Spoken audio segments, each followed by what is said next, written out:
So I could talk about this subject all day long. This is one of my favorite subjects in breast reconstruction. So how do I decide as a surgeon whether a patient can have a direct to implant breast reconstruction or do they need a tissue expander breast reconstruction? So quick review for people that aren't familiar with this type of surgery. So when a patient has a mastectomy, their breast tissue is removed for breast cancer or to minimize their chance of breast cancer, there's a type of reconstruction we do that utilizes implants, and these are implant-based reconstructions. And there's really two ways of doing this. So way number one is the first thing you do right after the mastectomy, same surgery, the plastic surgeon will place a saline breast implant called a tissue expander. And they typically either leave it flat or only partially inflate it. Then the patient goes home, heals for a few weeks, and then over the course of several weeks to several months, we will slowly inflate that implant to the size that we want. Now, when the implant is the size we want, we go back to the operating room, remove the tissue expander, and place the breast prosthesis, the long-term prosthesis. That is a tissue expander-based or two-stage breast reconstruction. Now, a direct-to-implant breast reconstruction skips the tissue expander phase. So you put an implant in at the time of mastectomy. So it's one surgery versus two. Now, I think everybody should have a direct-to-implant if at all possible, and in general, most people can in the right circumstance. So the things that you need to have a direct-to-implant breast reconstruction.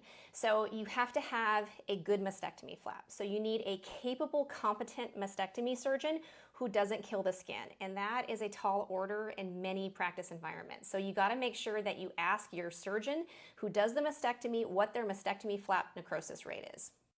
The next thing is that your goal as a patient needs to be meetable.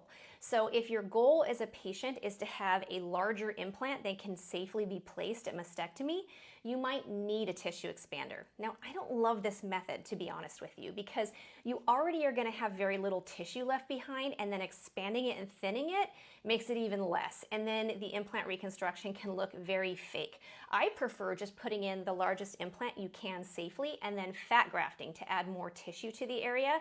I think that looks better, but some surgeons, if the patient would like a larger breast, they will do a tissue expander, expand it up, and then switch to a larger implant. Now, some surgeons just like two-stage because they like a second surgery to fuss. They like to go back in at that second surgery and have the ability to make minor adjustments if they need them. So they think that in their hands, their patients look better if they're able to make those adjustments when they take the tissue expander out. I prefer to just do it in one stage. I think it's better for patients, and if all possible, I want to get it right that first time. But some people, they don't agree with me, and they prefer two surgeries. I just want to add, though, is that there's no reason if you have an implant-based reconstruction, a DTI, that you can't go back for a second surgery if it doesn't end up perfect. So it doesn't often happen that way. They usually end up great with one surgery, but you can still have that second surgery if you like without having a tissue expander. So you will encounter surgeons, plastic surgeons, that will say, I will do a direct to implant if I can. I kind of hate that answer because you always can. It's very rare that you will be faced with a situation where you can't unless your breast surgeon is not skilled. So the only reason you can't is if they do such a terrible job, it's obvious on the table that lots of skin are not going to make it. And that's not common. So typically with mastectomy flap necrosis, the skin always looks mottled after a mastectomy. You don't really know if there's going to be an area of necrosis till a day or two or three after surgery. So if that surgeon sees a lot of patients that look so catastrophic that they can't have a DTI, you need to pick a different general surgeon. So if a plastic surgeon says that to you, I would ask them why. I don't say that to patients, I just do DTI. So that's kind of what you'll hear from a lot of people.